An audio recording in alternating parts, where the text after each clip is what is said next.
Halo, halo, halo semuanya, kembali lagi di channel YouTube Fadlimak. Hari ini kita akan membuat konten edukatif Dan informatif. dan informatif bersama host kita, Bang Duta. Duta Ini host kita, guys. Dan konten kali ini kita berbicara tentang seputar dari dunia dunia proyek dan eh, banyak sekali yang teman-teman kita yang minta buat konten tentang syarat-syarat dan apa saja syarat untuk jadi pemborong di Bali. Dan ya utamanya ya untuk pemula gitu. Tapi mungkin teman-teman udah senior, udah profesional, eh, mungkin bisa di skip video ini. Dan untuk teman-teman yang masih pemula, yang masih mau cari banyak referensi tentang konten di dunia proyek, bisa ditonton sampai habis. Dan setiap hari saya buat konten yang edukatif, bisa diklik tombol subscribe untuk konten informatif. edukatif, informatif, dan keseharian saya sih. Bisa diklik tombol subscribe untuk Channel ini bisa tahu lah untuk notifikasi uploadan yang terupdate. Oke, langsung saja saya kembalikan sama hostnya, guys. oke guys, kali ini kita lagi di Ubud, di lokasinya itu Pyramid of Chi. Ini tempat para bule-bule ya yang pengen healing di sini. Oke, mungkin itu jangan terlalu detail lah. Kita Ya kita bahas ke ya ininya. mungkin langsung ya Mhm. poin-poinnya. Eh, Begini Bung Fadli, oke. eh, selama Anda di dunia proyek, Mhm. experience apa nih yang Anda, pengalaman-pengalaman Anda di dunia proyek, boleh di-sharing gitu ke teman-teman, apa aja? Oke, untuk pengalaman di dunia proyek, saya ya ada sekitar 3 tahunan di dunia konstruksi. Meskipun basic pendidikan S1 saya bukan di teknik eh, sipil Tahu ataupun arsitek kan, arsitek dan lain-lainnya, basic saya di ekonom. ekonomi.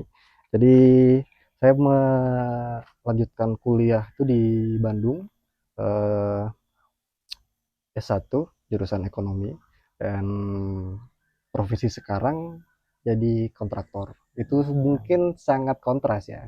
Eh, Ya bagaimana setelah kuliah ekonomi kemudian jadi kontraktor di Bali itu, perjalanan Anda seperti apa? itu sangat panjang sih Oke. untuk cerita perjalanan karir, itu sangat panjang. Kalau dibahas satu video ini mungkin tidak Ya, cukup. Mungkin kita nanti akan buatkan segmen lah ya, untuk bagaimana meniti karir di dunia pekerjaan lah. Dan itu sebenarnya lebih ke out of the box sih. Lucu lah kalau bisa dibilang.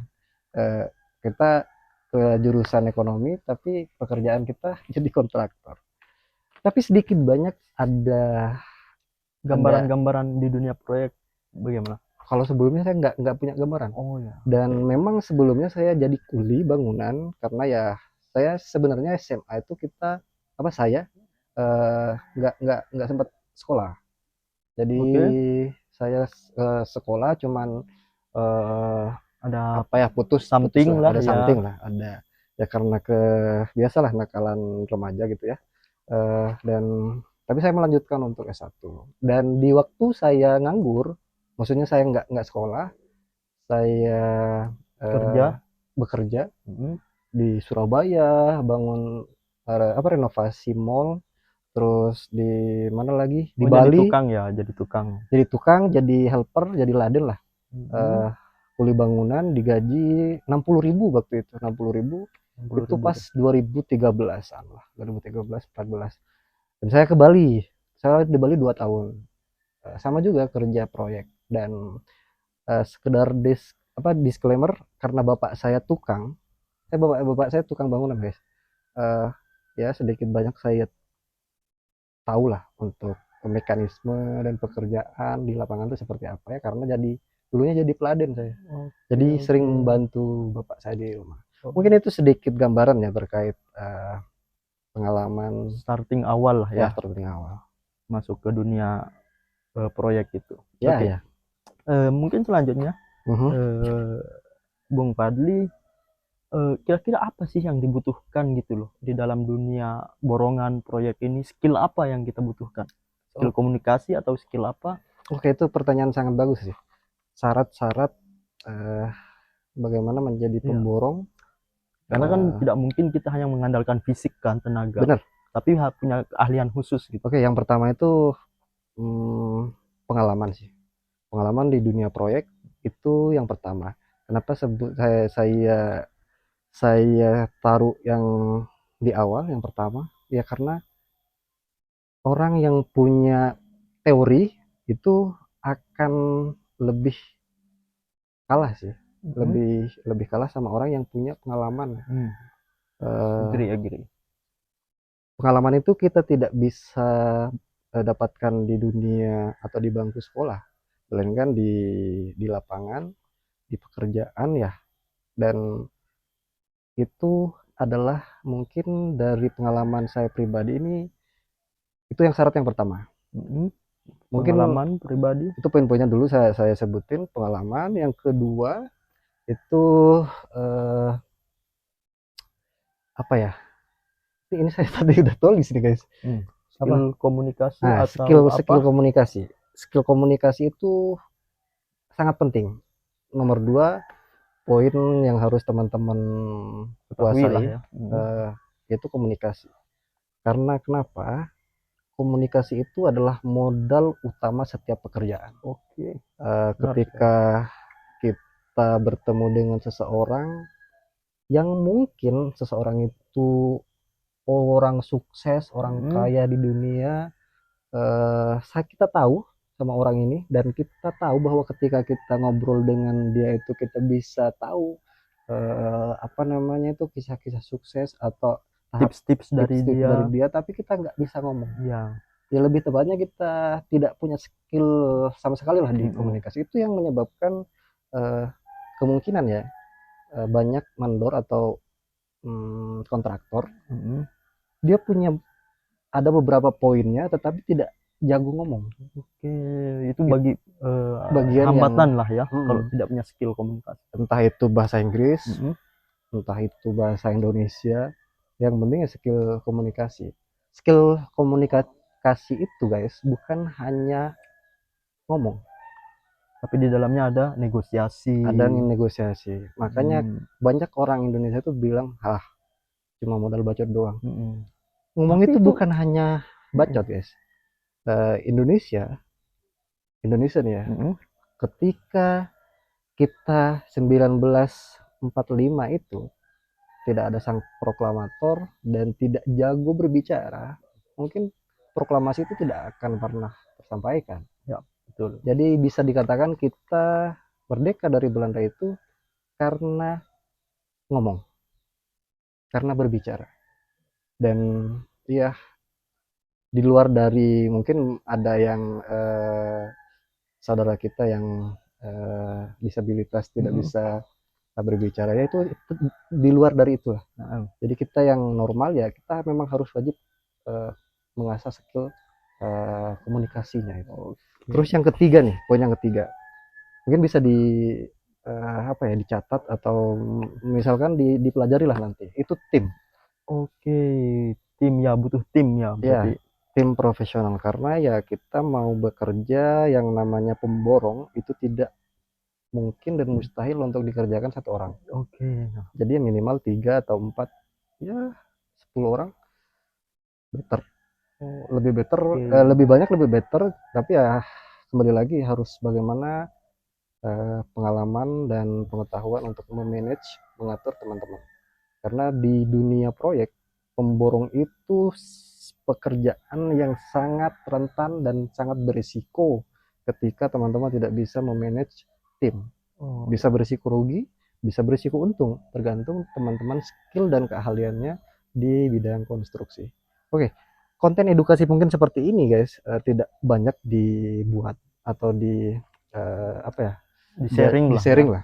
Karena ya mungkin pemborong-pemborong lain atau kontraktor-kontraktor lain takut ada banyak pesaing. Mm-mm. Tetapi itu adalah, menurut saya itu adalah mindset yang salah. Mm-mm. Jadi kita punya ilmu, punya pengalaman, punya pengetahuan, ya kita berbagi lah. Oke, Toh benar itu sekali. kita nanti kita jadi banyak saingan, ya kembali lagi berarti kita harus Nambahin. inovasi lah. Mm-mm. Bagaimana cara kita untuk berkembang. Oke. Karena setiap orang itu kalau dia berkembang, kalau dia mau maju, mau sukses, ya harus belajar. Jadi jangan pernah merasa pintar, jangan pernah merasa cukup atas pengetahuan yang sudah teman-teman dapatkan. Itu sih. Jadi Oke ya, teman-teman. jadi ya terserah. Kayak misalkan banyak orang yang bilang, wah jangan buat konten-konten kayak gini bang, nanti ada banyak pesaing Mm-mm. pemborong. Nah, itu mah terserah. Sekarang itu sudah, dunia udah berbeda guys. Mm-mm. Pengetahuan itu sudah di mana-mana. Berita, informasi, Sangat ada mudah chat lah ya GPT, sangat dieksplor. mudah sekali, bertebaran bahkan. Tetapi bagaimana kita untuk mengelola dan mencari dengan baik, ya.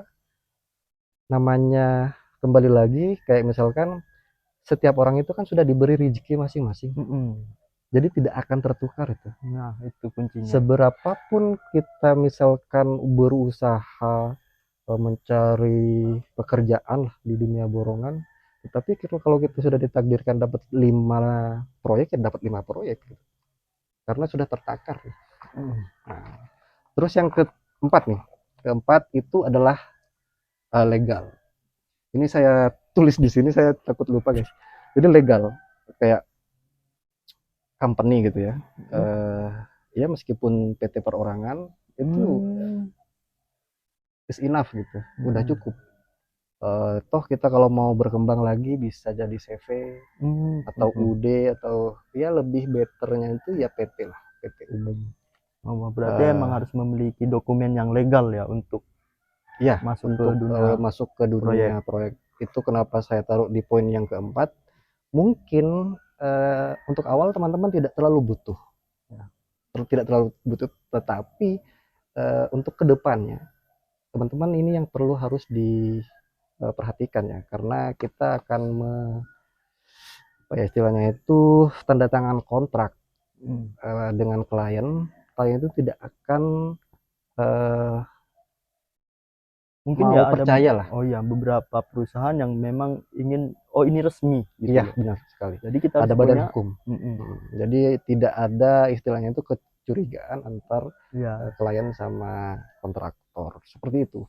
Itu Oke. yang keempat. Dan yang kelima adalah money, modal.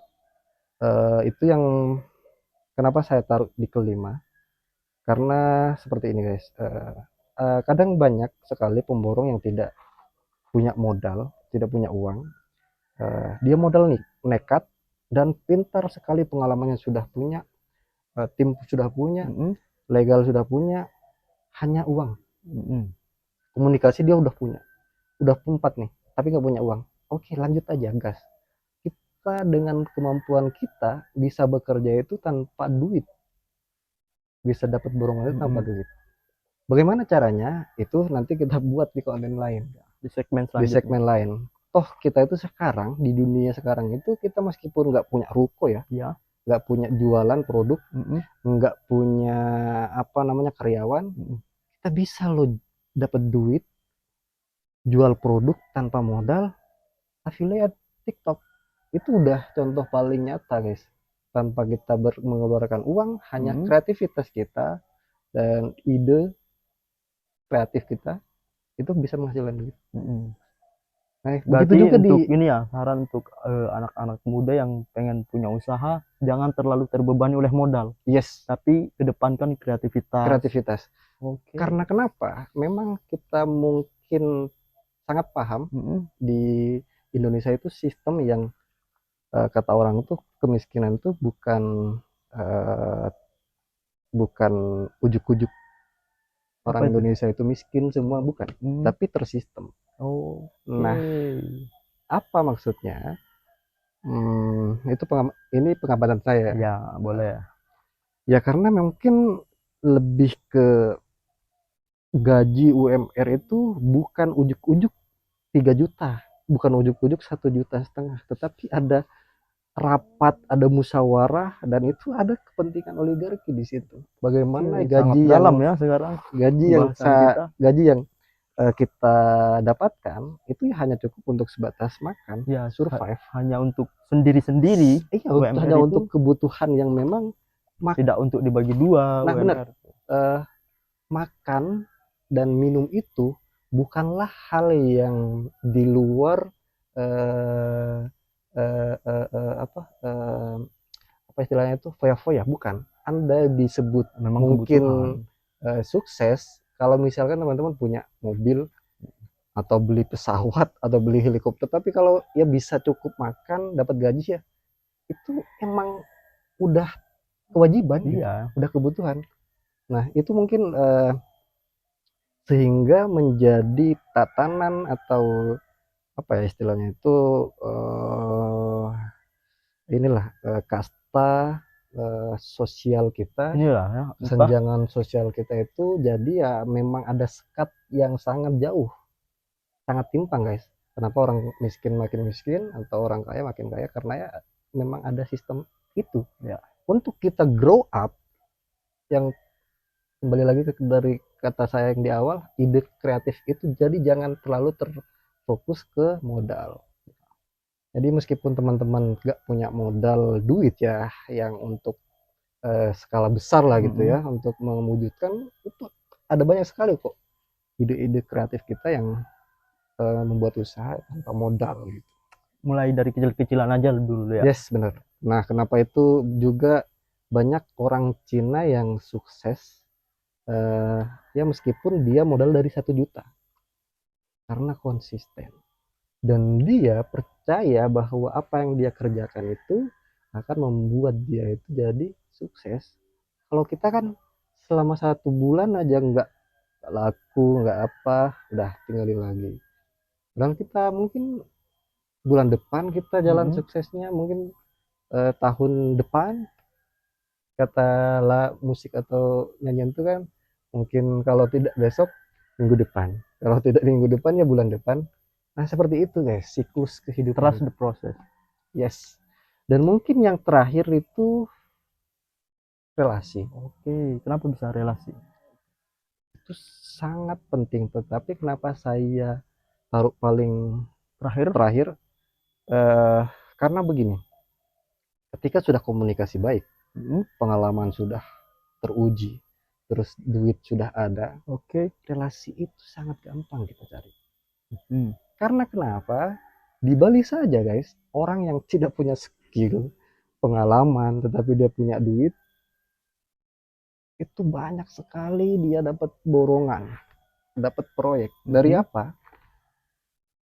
Ini saya apa ya, kasih tahu sedikit. Di Bali itu adalah dunia komisi. Wow. Dunia komisi. Itu nanti kita buatkan konten sendiri. Ada banyak sekali dark system yang mungkin sisi gelapnya.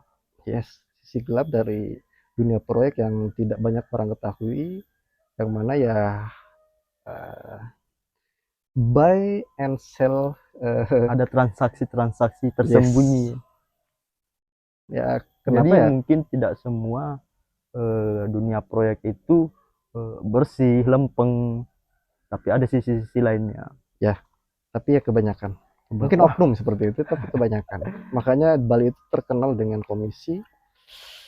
Ya, plat deka itu katanya dunia komisi. Ada rumor sih, ada rumornya seperti itu. Ini ya sekali. Cocologinya luar biasa. Iya, cocologi. Jadi mungkin itu sih Bung Jarit syarat-syaratnya. Ya. Tadi pertama pengalaman. Ya, pengalaman di dunia starting proyek. Awalnya lah gitu. Yes. Dari kuli, dari tukang. Yes. Bung Fadli memulainya tepat dari sekali. Tahun 2013. Yes, benar. Kemudian sampai saat ini mengasah skill komunikasi. Ya, benar. Di situ dan akhirnya membuat tim. Iya. Untuk bekerja sama dalam dunia proyek. Benar sekali.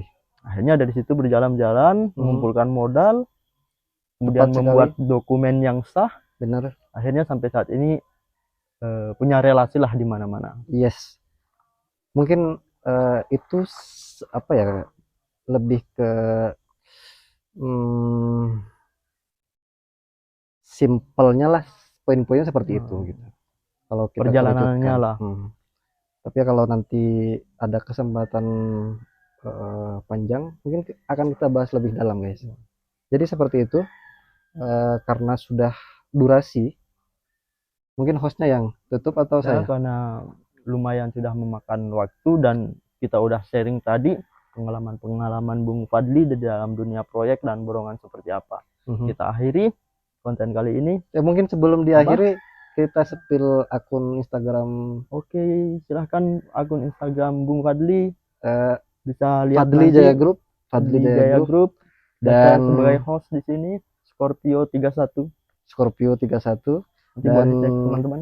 Follow juga akun media Instagram, sosial, Instagram konstruksi saya itu Jasa Repair Villa Bali. Villa Bali. Ya, Jasa Repair Villa Bali. Boleh dicek nanti guys.